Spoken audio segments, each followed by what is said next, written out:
Hello guys, welcome back to our channel. तो आ चुके हम एक और महाभारत से जुड़ी हुई कुछ महत्वपूर्ण तथ्यों के बारे में बताने आपको आज की अपनी इस वीडियो में, ताकि आप इस वीडियो के माध्यम से समझ सके कि कुछ ऐसी बातें जो आपको नहीं बताई गई हैं, जो ऐसे राज्य हैं जो आपके आगे नहीं खोले गए, जो ऐसे रहस्य हैं जिनके आपके बारे में आप अज्ञात हैं उन रहस्य से। तो चलिए गाइस, बताते हैं आज की अपनी इस वीडियो में उस रहस्य को। तो महाभारत तो आप सभी लोगों ने जरूर देखी होगी, लेकिन महाभारत से जुड़ी ऐसी बातों को आपको नहीं पता होगा। तो कृष्ण के भाई थे एकलव्य। कई लोगों को यह बात जानकर हैरानी होगी कि एकलव्य वास्तव में कृष्ण के चचेरे भाई थे। एकलव्य देव श्रवा वासुदेव के भाई के पुत्र थे, जो उनसे जंगल में खो गए थे। बाद में इनका लालन पोषण निषाद हिरण्यधनु ने किया। महाभारत के लेखक वेद व्यास भी थे। महाभारत का एक पन्ना एक पात्र, जी हाँ, महाभारत की रचना करने वाले वेद व्यास भी महाभारत का ही एक भाग थे। राजा शांतनु से शादी करने से पहले सत्यवती का ऋषि पराशर द्वारा मिलने से जन्मा एक पुत्र था। कहानी के अनुसार ऋषि पराशर सत्यवती को देखकर मंत्रमुग्ध हो गए थे और उनसे मिलने की इच्छा जाहिर की। पराशर को अनुमति देने से पहले सत्यवती ने उनसे 3 इच्छाओं की मांग की। इनमें से एक थी उनकी संग से जन्मा पुत्र महान ऋषि के रूप में प्रसिद्ध हो। इसके बाद सत्यवती ने यमुना के एक द्वीप पर एक पुत्र का जन्म दिया। इस पुत्र को कृष्ण देवयान कहा जाता है, जो बाद में वेद व्यास के नाम से प्रसिद्ध हुए। वेदों के संकल्प और पुराणों और महाभारत के लेखक सभी कौरव नहीं थे पांडवों के खिलाफ।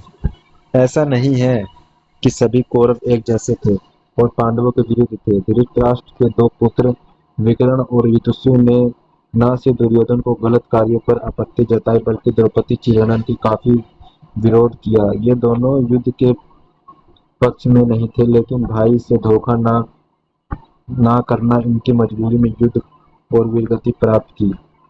यमराज के अवतार में थे विदुर, धर्मशास्त्र का ज्ञाता, और धृतराष्ट्र के भाई और मंत्री विदुर यमराज के अवतार माने जाते हैं। महाभारत के अनुसार मांडव्य किसी के श्राप के कारण यमराज को इंसान के रूप में जन्म लेना पड़ा, तो इसलिए भाग नहीं ले पाए दुर्योधन द्रौपदी स्वयंवर में। दुर्योधन महत्वाकांक्षी होने के बावजूद भी अपने वचनों को पक्का था। कथा के अनुसार दुर्योधन ने अपनी पत्नी भानुमति को वचन दिया था कि वह कभी दूसरी शादी नहीं करेगा। उस काल में एक से ज्यादा शादी करना प्रचलन था। इसके बावजूद दुर्योधन ने अपने वचन निभाया और कभी दूसरा विवाह नहीं किया। भीम के दांतों से आगे नहीं गया दुशासन का खून।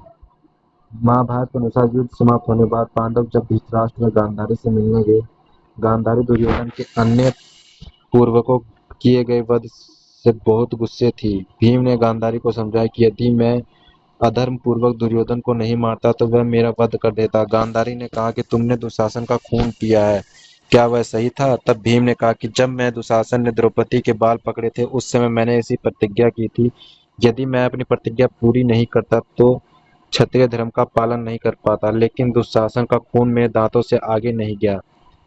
काले हो गए थे युधिष्ठिर के नाखून। भीम के बाद युधिष्ठिर गांधारी से बात करने के लिए आगे गए। गांधारी उस समय में क्रोध में थी। जैसे ही गांधारी की नजर पट्टी से होकर युधिष्ठिर के पैरों के नाखून पर पड़ी, वह काले हो गए। यह देख अर्जुन श्री कृष्ण के पीछे गए और नकुल सहदेव भी इधर उधर हो गए। थोड़ी देर बाद जब गांधारी का क्रोध शांत हुआ, तब पांडवों ने उनसे आशीर्वाद लिया। भीम कहते हैं, धृतराष्ट्र, ये कहानी थी भाई कुछ महाभारत के रिलेटेड। उम्मीद करता हूँ गाइस ये वीडियो आपको अच्छी लगेगी। अगर वीडियो अच्छी लगे तो वीडियो को लाइक कर दें, चैनल पर नए तो चैनल को सब्सक्राइब भी कर लें, ताकि आने वाली वीडियो नोटिफिकेशन आपको मिलती रहे। तो मिलते हैं गाइस तक नेक्स्ट वीडियो में।